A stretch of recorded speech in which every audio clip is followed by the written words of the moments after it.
Assalamualaikum warahmatullahi wabarakatuh. Kali ini kita akan melanjutkan pembelajaran kita tentang perlawanan bangsa Indonesia menghadapi penjajahan hingga abad ke-20. Terus strategi perlawanan bangsa Indonesia menghadapi penjajahan hingga abad ke-20. Apa saja strategi perlawanan bangsa Indonesia menghadapi penjajahan?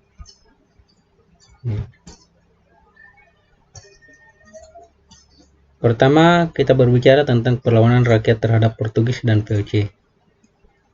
Kedua, perlawanan rakyat terhadap pemerintah kolonial Belanda. Jadi bentuk-bentuk perlawanannya ada perlawanan rakyat Aceh, rakyat Maluku, Mataram, Banten, Makassar, Riau, etni Tionghoa. Minggu lalu sudah saya bahas ini, tapi ini kelanjutannya, kelanjutan dari pembahasan kemarin, minggu lalu. Ya. Kalau Belanda, ada Perang Tondano, perlawanan Patimura, Padri, Diponegoro, Puputan, Banjar, Aceh, Batak. Ya. Baik, kita akan bahas satu persatu. Pertama, perlawanan rakyat Aceh. Ya, bagaimana latar belakang perlawanan rakyat Aceh terhadap Portugis? Jadi pertama itu karena kedudukan Portugis di Malaka yang dianggap mengganggu perkembangan Aceh. Bagaimana strategi?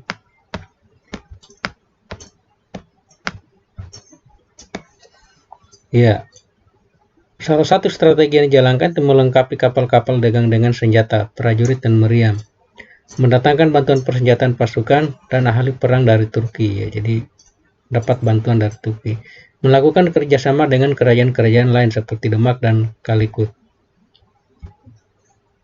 Aceh beberapa kali melakukan serangan terhadap Portugis di Malaka.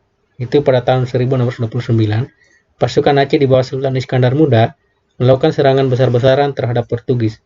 Serangan ini sangat membuat Portugis kewalahan dan harus mengerahkan semua kekuatan menghadapi pasukan Sultan Iskandar Muda. Akan tetapi, serangan Aceh ini belum berhasil mengusir Portugis dari Malaka. Lanjut. Jadi disingkat-singkat ya, perlawanan kedua ada perlawanan rakyat Maluku. Ya, terhadap Portugis. Salah satu faktor penyebabnya itu ada upaya monopoli perdagangan dilakukan Portugis. Portugis mencampuri urusan dalam negeri kerajaan Ternate.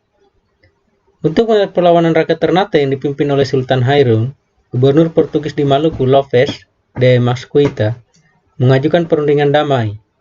Akan tetapi dalam perundingan tersebut, Portugis membunuh Sultan Hairun. Peristiwa pembunuhan Sultan Hairun semakin menyulut kemarahan rakyat Ternate. Bahkan seluruh rakyat Maluku bersatu melawan Portugis. Ini salah satu diorama pembunuhan Sultan Hairun di benteng Castella 28 Februari 1570.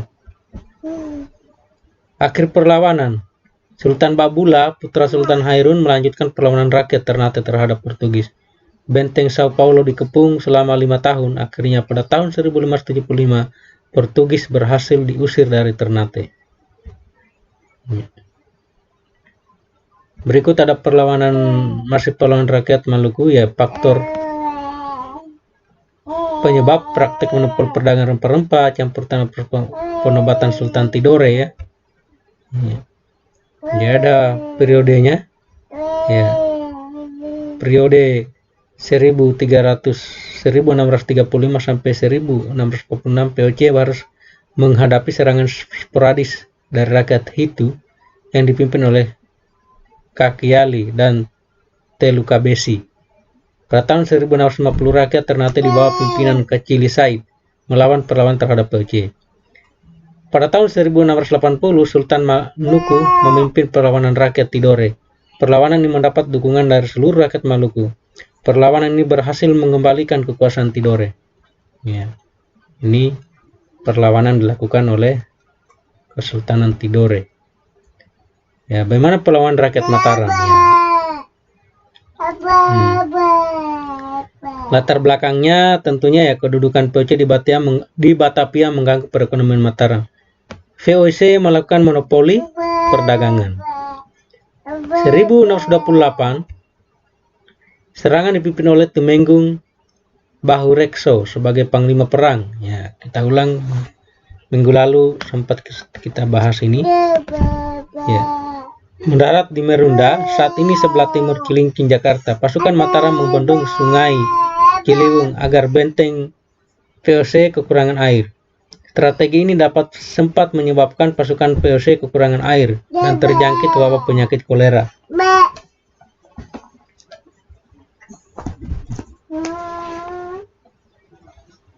Ya. Lanjut, serangan Mataram akhirnya menuai kekalahan karena pasukan Mataram kelelahan dan kalah persenjataan. Berikutnya 1629, Sultan Agung menyusun strategi dengan belajar dari kekalahan pertama. Dalam serangan ini pasukan Mataram berhasil menghancurkan benteng Hollandia dan menerobos masuk Batavia. Akan tetapi kapal perang VOC berhasil membakar lumbung makanan pasukan Mataram di Cirebon dan Tegal. Ya. Serangan kedua juga gagal karena pasukan Mataram kekurangan bahan makanan. Ya. Berikutnya perlawanan rakyat Banten. Jadi latar belakangnya pada umumnya adanya monopoli perdagangan VOC yang mengganggu aktivitas perdagangan Banten. Jalannya perlawanan, bagaimana jalannya perlawanan? Jadi untuk menghadapi VOC, Sultan Ageng Tirtayasa ini melakukan pembangunan saluran irigasi dan menjalin hubungan dengan negara-negara lain. Dalam perkembangannya, Banten berhasil mengganggu daerah kekuasaan Belanda hingga tembok kota Batavia. Ya. VOC mengasut Sultan Haji dengan mengatakan bahwa Pangeran Arya Purbaya yang akan naik tahta menjadi Sultan Banten menggantikan Sultan Ageng Tirtayasa. Sultan Haji kemudian melakukan perjanjian dengan VOC untuk melancarkan niatnya menjadi Sultan Banten. Jadi di sini VOC menerapkan namanya politik divide et impera, ya, politik pecah belah. Akhir perlawanan, ya. Sultan Haji dengan bantuan VOC berhasil merebut tahta Banten. Pada tahun 1683, Sultan Ageng Tirtayasa berhasil ditangkap dan ditawan di Batavia hingga wafat pada tahun 1692.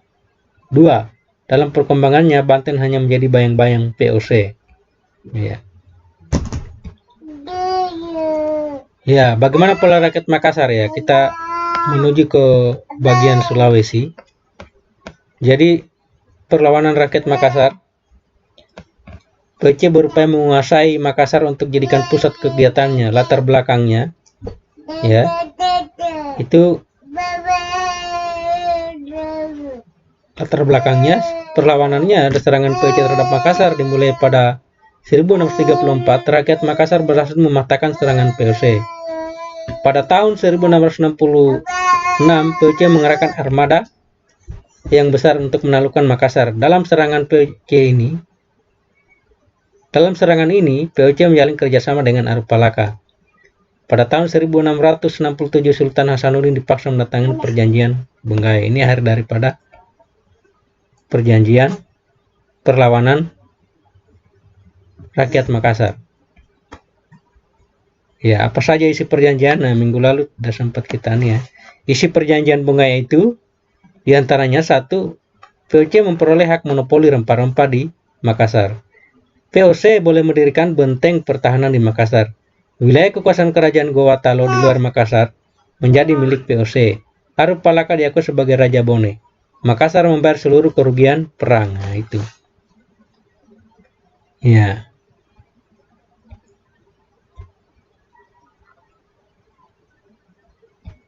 Ya, ada perlawanan rakyat Riau.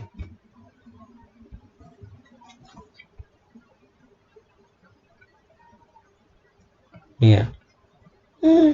Bagaimana perlawanan rakyat Riau? Ya. Ya, jadi latar belakangnya upaya VOC menancapkan hegemoni perdagangan di Riau. Strategi Sultan Siak berpura-pura berdamai dengan VOC.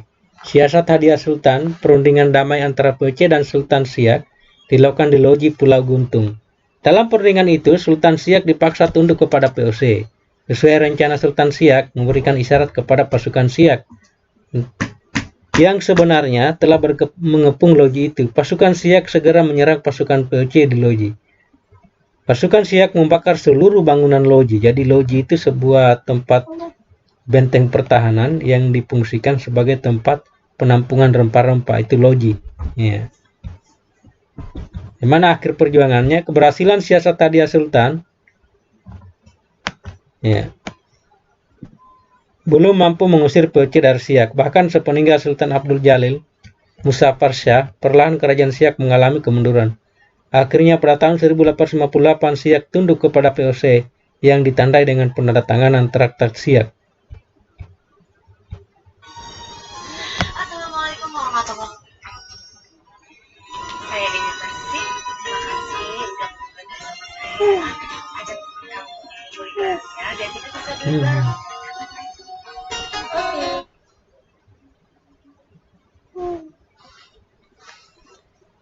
Ya, ada juga perlawanan etnik Tionghoa. Ternyata orang-orang Tionghoa juga melakukan perlawanan terhadap Belanda. Jadi latar belakangnya ya adanya VOC ini berencana memindahkan etnik Tionghoa ke Sri Lanka ya. Jadi karena dianggap masyarakat Tionghoa ini mengganggu daripada aktivitas monopoli perdagangan Belanda atau VOC di Indonesia, dianggap sebagai saingan ya. Jadi peristiwa 9 Oktober 1740, warga Tionghoa Batavia mengungsi menuju ke kota-kota pantai utara Jawa seperti Pati, Rembang, dan Semarang. Para pengungsi membangun kekuatan bersama dengan warga Tionghoa di kota-kota tersebut. Ya. Berikutnya ada namanya Perang Tondano. Ya, rakyat menentang kebijakan Belanda merekrut orang-orang Minahasa menjadi serdadu. Strategi Belanda membendung sungai Temberan untuk membanjiri pemukiman penduduk Minahasa. Ya. Jalannya perang berlangsung hingga bulan Agustus 1809 dan rakyat Minahasa meraih kemenangan. Ya. Mengapa strategi Belanda membendung sungai Temberan justru menjadi senjata makan tuan ya? Jadi strategi yang dijalankan Belanda ini justru jadi senjata makan tuan ya. Air sungai yang meluap mempersulit gerak pasukan Belanda. Ya. Nah, berikutnya ada namanya perlawanan Patimura. Ya. Jadi latar belakangnya karena adanya monopoli perdagangan rempah-rempah, menetapkan pajak tanah, land rent yang tinggi, memindahkan penduduk untuk dijadikan tenaga kerja, persoalan pelayaran hongi. Ya. Jalannya perlawanan. Ya. Jalannya perlawanan itu pada tanggal 15 Mei 1817 rakyat Maluku membakar perahu-perahu Belanda. Pasukan Patimura berhasil menduduki benteng Drustede. Ya, itu benteng Drustede. Pada Oktober 1817 Belanda mengerahkan pasukan untuk menangkap Patimura. Ya. Jadi Belanda menawarkan hadiah 1000 gulden kepada siapa saja yang mampu menangkap Patimura, 500 gulden bagi yang berhasil menangkap tokoh perlawanan lainnya. Pada November 1817 Belanda dapat menangkap Patimura, Anthony Ribot, Thomas Fatiwale, dan Raja Tiao. Pada 16 Desember 1817 Patimura dihukum mati di tiang gantung di Ambon. Ya. Jadi ya sempat saya berkunjung di Ambon 2019 menyaksikan ya tempat digantungnya Patimura ya di Ambon. Ya. Jadi Patimura ini patut kita tiru bentuk perjuangannya, tidak menyerah, lebih baik digantung ya. Bahkan di akhir hidupnya dia mengatakan bahwa Patimura akan lenyap, tetapi akan muncul Patimura baru di masa yang akan datang. Ya, itu perlu kita tiru bentuk perjuangannya. Ya. Ya, ada perang Padri. Ya, perang Padri ini Sumatera ya. Latar belakangnya Belanda mencampuri konflik antara kaum adat dan kaum Padri. Belanda ingin menancapkan hegemoni di wilayah Sumatera Barat. Jadi jalannya perang ini terdiri atas beberapa fase. Fase 1 kurun waktu 1821 sampai 1825. Fase kedua 1825 sampai 1830. Fase ketiga 1830 sampai 1838. Ya, kemenangan berada di pihak kaum Padri. Fase pertama, Belanda menawarkan perundingan damai kepada kaum Padri. Ya, Belanda menerapkan strategi benteng Stelsel. Pada tahun 28 Oktober, Imam Bonjol berhasil ditangkap Belanda. Ya.